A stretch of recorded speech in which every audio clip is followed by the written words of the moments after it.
What's up, guys? Today I have something absolutely unbelievable to show you. A video that was sent to me. I touched it up a little bit, made it a little nicer.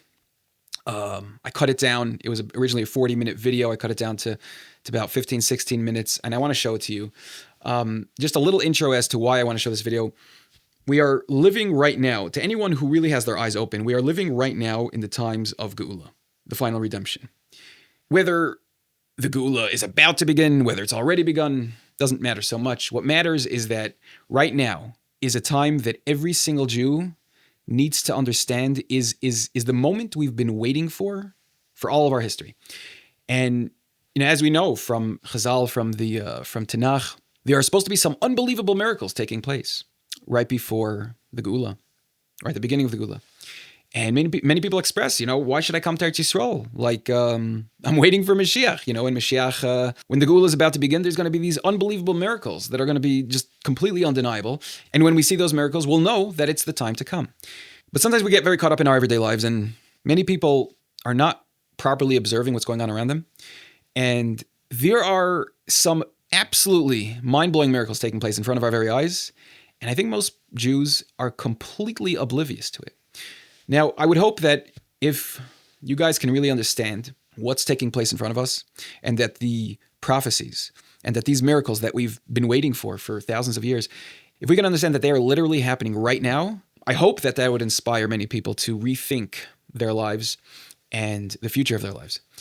So anyway, here's a video that was sent to me by a friend of mine. This video was recorded in Aish Torah, a speech given by forgive me if I'm mispronouncing the name, Rabbi Pilichowski, I think is his name. And anyway, he gave an absolutely unbelievable, fiery speech about the miracles taking place right now in front of our very eyes, and people are oblivious to it. So anyway, without further ado, check out this video and enjoy.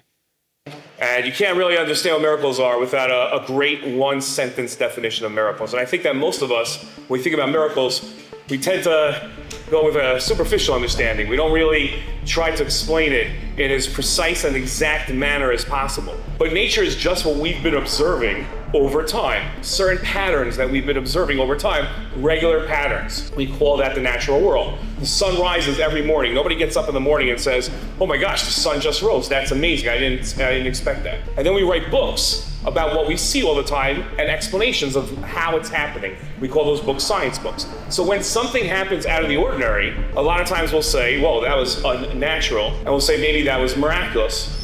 But it's not necessarily true, because what happens is scientists then say, okay, I didn't know that about the natural world. Now I know something new about the natural world, and I'll add that to my science book and explain how it happened. They don't sit there and say, I don't know how that happened. I can't explain it. That was miraculous. And if you look at our Rishonim, on the splitting of the sea, that's what they do. They try to explain it in the scientific terms of their time, because the sea can split. In fact, it didn't happen just once. The river split. The Yarden by my house split when Yoshua came across. Seas can split. Now, had the sea split 3 days before the Jewish people got there, we would just sit there and say, okay, interesting. We wouldn't call it a miracle. So now, putting all that together, a miracle is not about what happens, but rather when it happens. Very good, okay? It's about when it happens. The miracle of the splitting of the sea, that can happen. But the miracle was that happened exactly when the Jewish people needed it most, when the Egyptians were behind them, about to slaughter them, and in front of them was a raging sea that would swallow them up and drown them, and they had no choice but to try to go into the sea. Nachshon jumps into the sea, and the sea splits, and it's the timing of it that's the miracle.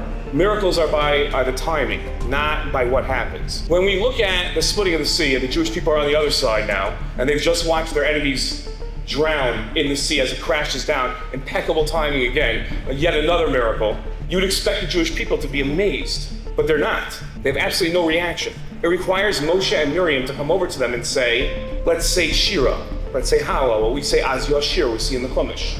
Moshe and Miriam had to lead them.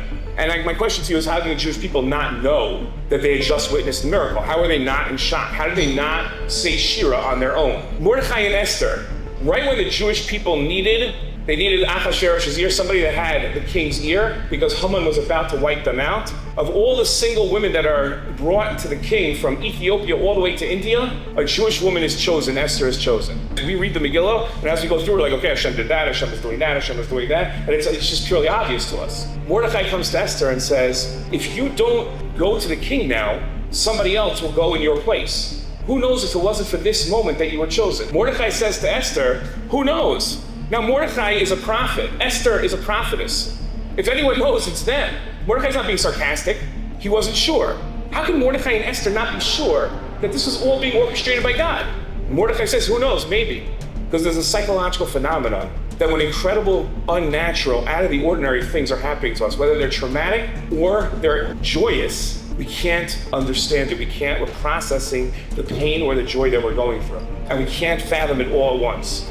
I'm going to posit to you, and I'm going to prove it to you, that we're experiencing that exact and the same phenomenon that our ancestors experienced. Over the last 2 years, we've been in an absolute daze. October 7th, Simchas Torah is drilled into our minds. Hostages drilled into our minds. The lost soldiers drilled into our minds. That's all we can think about. Now, I have to take a step back and explain to you where the information comes from that I'm about to give you. A lot of times, we've become very, very skeptical, sometimes unfortunately cynical. Rabbi Roscoe hinted to this about news that we get. When it comes to news, that we see news, a lot of times we say that's fake news, that can't be true. Unfortunately, it's also carried over a lot of times to our faith. We sit there and say, that's probably not true, above my son. That's not really, it didn't really happen. I want you to understand that in my life, what I do in Nefesh B'Nefesh is a tremendous amount of research. I try to read between 3 and 4 books a week. I do hours upon hours of research of everything that I'm going to say to make sure that it's as true as I can make it. And I speak to people in the White House, I speak to people in the Senate, the Congress, I speak to people in the intelligence services of both us and the United States, I speak to members of the Knesset, I speak to members of the State Department. And this information I'm going to tell you, you might say, I don't know, maybe he's a rabbi, how does he know this stuff? I'm telling you this stuff is true. In the middle of September 2024, we watched the greatest intelligence operation unfold. And a 27-year-old analyst, she sat behind a desk, and she's going through the data from the war after the war, and she's seeing the pictures of the bodies of the Hezbollah fighters that are coming in, and she notices that each of them on their chest above their hearts wears a walkie-talkie. And she goes to her boss at the time, who was the division head, and she says to Yeskel, she says, how great would it be if we could put a bomb inside each of those walkie-talkies, thousands of Hezbollah fighters. You just push a button and they all have an explosive charge go over their hearts and kill them. They just drop dead right there. Most of our lives, when we suggest ideas to our bosses or to our teachers or to our administrators, and they're out of whack and they're not possible to be done, we're told that's not possible. And Mossad's ethos are different. It's a challenge. Okay, figure out how you're going to do it. So she created a shell company in Germany, which worked with a small company in Taiwan, which provided communications equipment to companies all over the world. They have a great online business, dinky little store in Taiwan, but great online business. And the next time Hezbollah came around ordering walkie-talkies, this partnership, this shell company in Germany interrupted the supply chain and injected a little C4 into every single one of those walkie-talkies with a remote detonating device. Thousands of Hezbollah fighters wore them for 10 years. It's a little bomb on their chest that they were unaware of. Nasrallah Mashima, the head of Hezbollah, at a certain point after 10 years, got paranoid about Israel eavesdropping on him and figured they were doing so through the walkie-talkies. And he ordered that Israel, being a high-tech country, Hezbollah would have to go low-tech to make sure that Israel could not interfere with their communications. So the most low-tech thing he could think of was a pager. No one had seen a pager for 15 years. You cannot go online and buy 20 pagers. You can't find them on eBay. Nobody has 20 pagers, let alone 5,000. Eavesdropping on this conversation, the Mossad agent, now 15 years later, tells her shell companies, we gotta restock pagers, which is the equivalent today of saying we should restock rotary phones. You're like, that's crazy. Who in the world's gonna buy this? But we gotta have thousands available. 3 days later, the bet paid off. A request comes in for 5,000 pagers. We're all too happy to supply those pagers with a little C4 and a detonating device inside of them. And Hezbollah fighters are walking around on their waist with these pagers. After October 7th, Nasrallah sees what Yahya Sinwar Yamashimo was doing with his communications, and he had switched to no digital communications to make sure that Israel could not eavesdrop and was passing messages through the tunnels. And Nasrallah says, that's what we have to do. We have to do that. Nasrallah orders in 3 days' time for everybody to take their pagers and put them up in the closet next to the walkie-talkies, and they're gonna go through handheld communications. Israel hears this and comes to Prime Minister Netanyahu and says, listen, you don't have to blow them all up, but if you don't do it now, it's never gonna happen. They're never going to have these. This is our only opportunity to use it or lose the time. Prime Minister Netanyahu orders on a Tuesday at 2:30 p.m. One page goes out to all the members of Hezbollah that have these pagers. It's over 5,000 people. Hold the pager up against as close as possible to your eyes. Push 2 buttons simultaneously, and the classified message will appear. The reason Israel was doing that was to get it as close as possible to their brains. Not everybody, if you remember the famous video of the bomb that went off in the grocery store, not everybody answered the page. Israel blew up all the pagers. Only 42 people were killed by them, but over 3,000 fighters were taken off the battlefield that day, injured beyond the ability to fight ever again. How many Israeli soldiers were in operation on that battle? 0. The next day, you got to imagine that night, as one intelligence officer told me, he said, it's not that nobody else has ever done something like that before, it's that it's beyond the imagination of any intelligence service to even put something like that into play. They come back the next day to the Mossad headquarters. When they turn on the live stream from their drones and of the Lebanese news and see at the funerals that Nasrallah has ordered the remaining fighters to put the walkie-talkies on so that he can communicate with them, you gotta imagine that was the Hava Nagila moment where they all start dancing and looking for the old detonator. And they blew it up. And 25 more fighters died on the spot. I was watching the funerals and saw the bombs going off and wondering to myself, who in the world is blowing up Hezbollah funerals? It was us. Tuesday afternoon, the first wave goes. Wednesday afternoon, the second wave goes. Thursday was the greatest of the days because Thursday, Nasrallah ordered that the 20 remaining commanders, high-ranking people within the Hezbollah organization, do not use any form of technology, but rather get together in person in a certain apartment. 3 F-15s took off from Ramat David Air Force Base and planted 3 missiles straight through a window into their meeting and took out the 20 commanders. Tuesday, Wednesday, Thursday, Hezbollah is no longer a threat to the state of Israel, to the Jewish people. How many soldiers did we lose? Out of the pages of Tanach, 0. Now that Hezbollah is gone, attention focuses on Syria. Syria's been going through a civil war for the last 10 years. Assad, who was the head of Syria, Assad was protected by Hezbollah and by the Syrian army. Hezbollah is no longer protecting him. And a true Russia, a man named al-Sha'ara, who is now the president of Syria with a $10 million bounty on his head from the United States, realizes this is his chance and orders his troops in. The hardest Israel ever fought was December 8th and 9th of last year, and most Israelis, most people in Israel, have no idea it happened.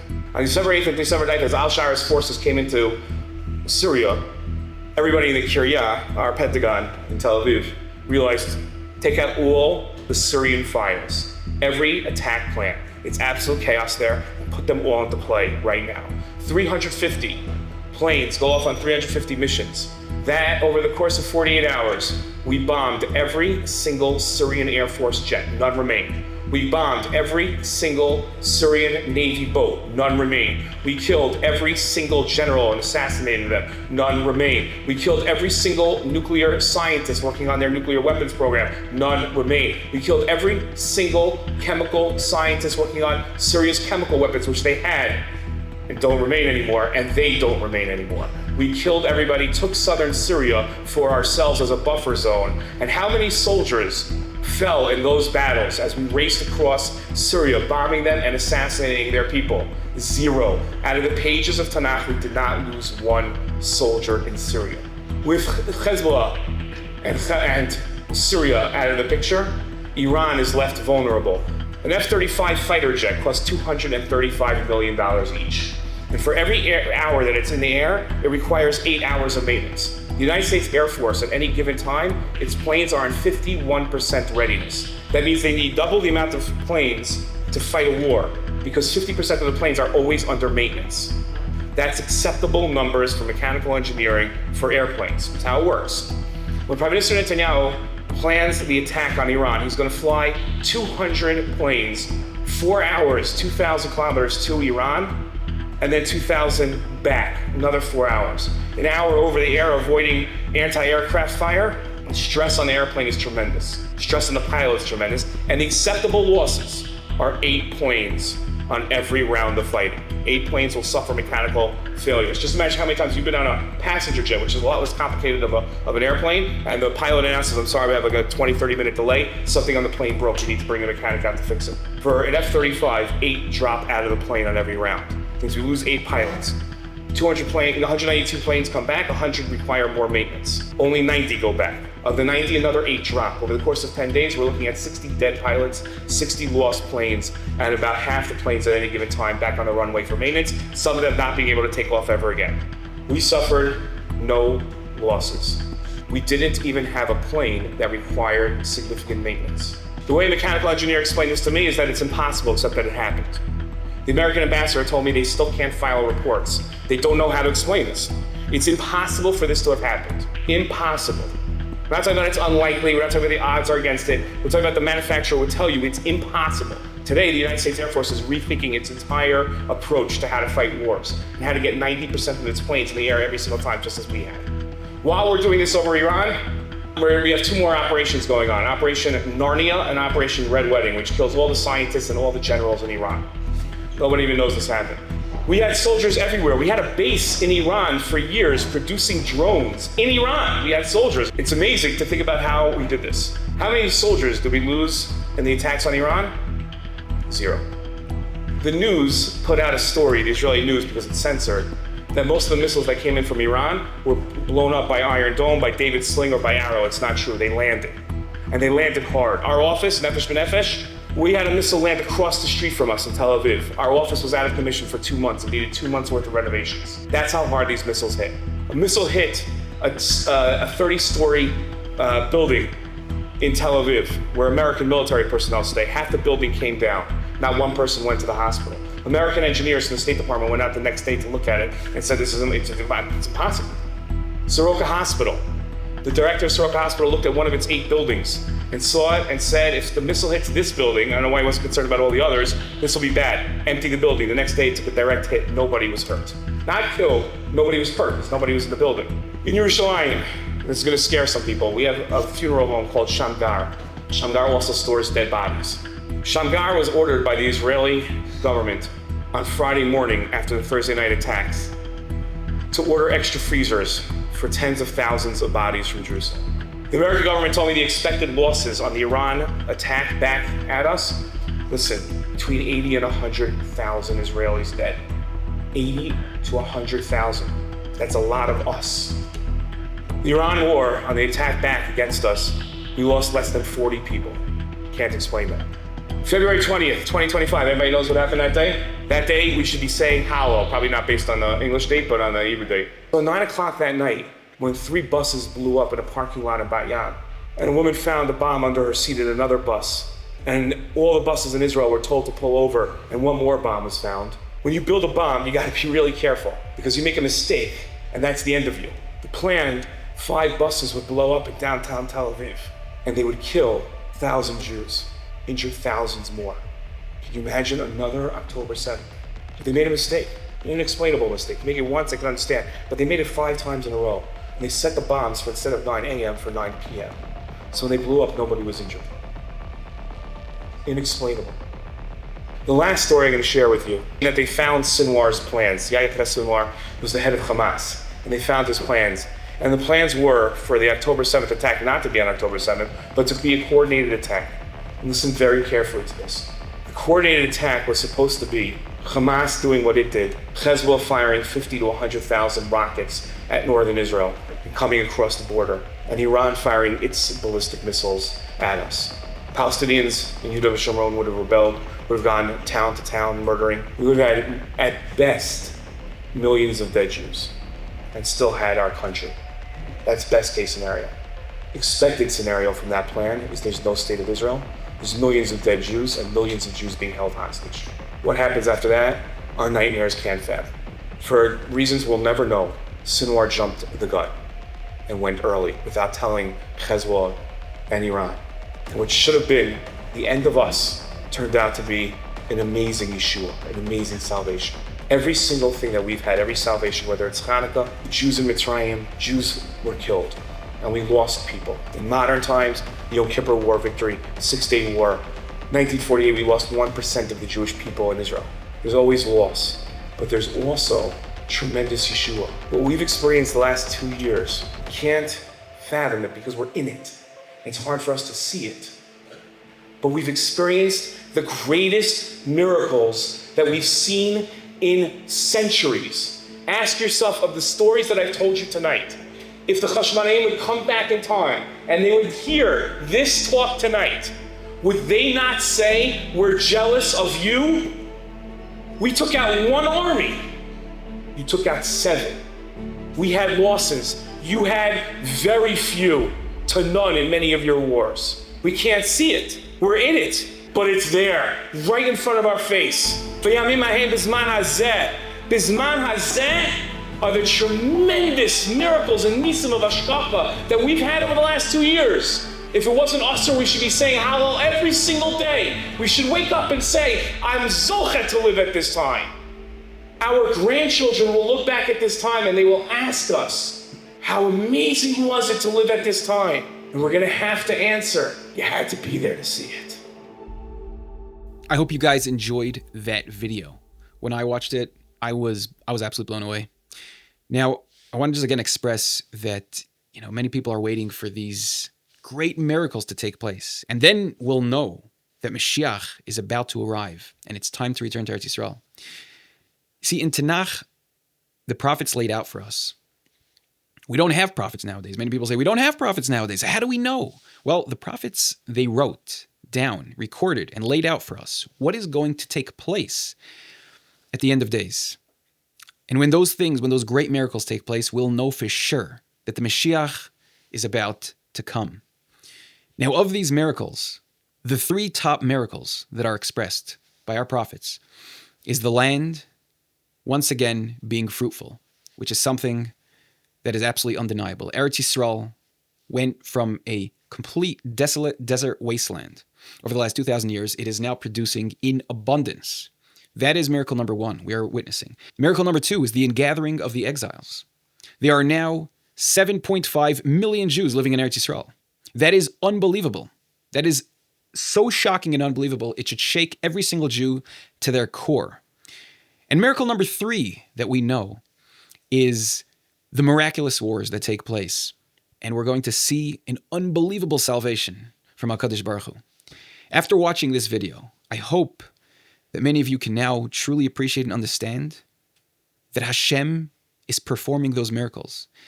As Rabbi Ori expressed, like we see from the Purim story, the Hanukkah story, even the splitting of the sea, Hashem always masks his miracles in a way where if you don't want to see the hand of God, you can attribute it to nature. And in fact, I think that might be one of the greatest miracles that Hashem performs constantly.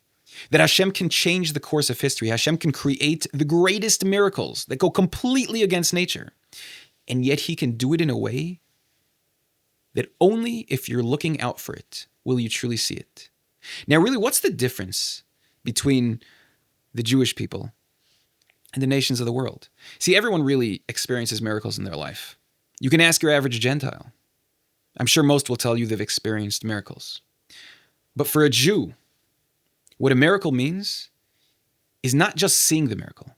It's what we do with it. After witnessing a great miracle, do we change? Do we take action? Do we do something different with our lives?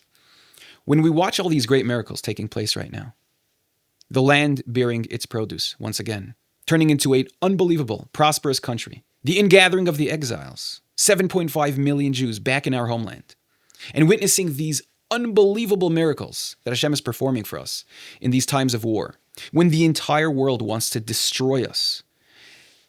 And yet, day in and day out, Hashem is performing the greatest salvation for the Jewish people. My question to you is, what more do you need to see to believe that now is the time to return home to Eretz Yisrael and usher in the final redemption? And in Hashem's great mercy, he's performing these unbelievable miracles. And so many people don't see it. So many people don't get it. So many people are putting in so much effort to deny what's happening right in front of them. So to give us a little push, Hashem is raising the anti-Semitism around the world. Let's be honest. Does anyone really think that their children have a future in America, in Europe, in Australia? Can anyone deny what's going on around us? Terrorism around the world is rising at an insane rate. And Hashem is doing all that to just push us back to Eretz Yisrael for once and for all, so we can finish the job, so we can live in the land, serve Hashem in the land, be a light unto the nations from this land, and bring the Geula. See, the window of opportunity to come to Eretz Yisrael out of our own free will, to come in a glorious way, to make a kiddush Hashem, to return home to Eretz Yisrael, that window of opportunity is closing. We're maybe weeks, months, not more than a year or two away from being forced to come here, fleeing for our lives from the terror and the anti-Semitism and the persecution around the world.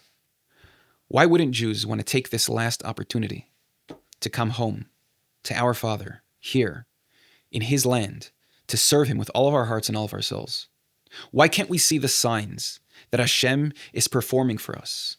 Hashem has turned the world upside down to get us to come to Eretz Yisrael. The miracles we've been waiting for, they're happening in front of our eyes. The video you guys just watched, does that not prove everything you need to know? My question to anyone who still thinks it's not time to come to Eretz Yisrael, I ask you, what more do you need to see? Do you need more dead bodies in America, in Australia, in Europe, in Canada? How high do the stacks of Jewish bodies need to get in order for you to say, you know what, I'm out of here? And on the other hand, which miracles are you waiting to see? The miracles that Hashem is performing right now, out of His great love, His mercy, His affection towards the Jewish people.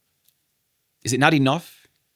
Are the things taking place in front of us, the miracles, the salvation, is it not enough? Throughout all of our tefillos, our prayers, we're constantly asking Hashem to save us, to bring us back to Eretz Yisrael, to bring the Geula. Ana Hashem Haishiana. We're constantly asking Hashem to save us. But He is. He's opened up the gates to Eretz Yisrael. He's performing the greatest miracles we've ever witnessed. Is that not a great enough salvation for us?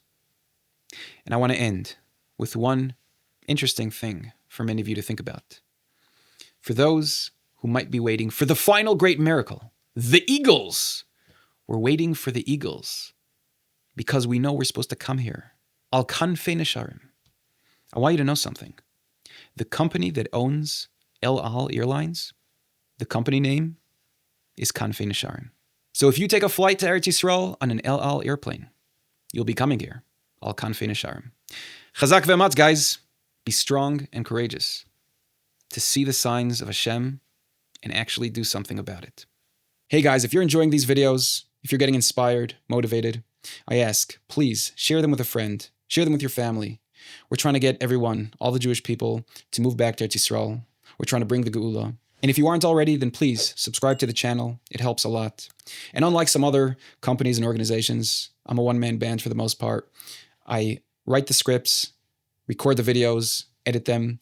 I put in nothing less than 10 to 20 hours a week just making these videos. And then a lot more than that, being in touch with people, contacting people, helping people get to Eretz Yisrael.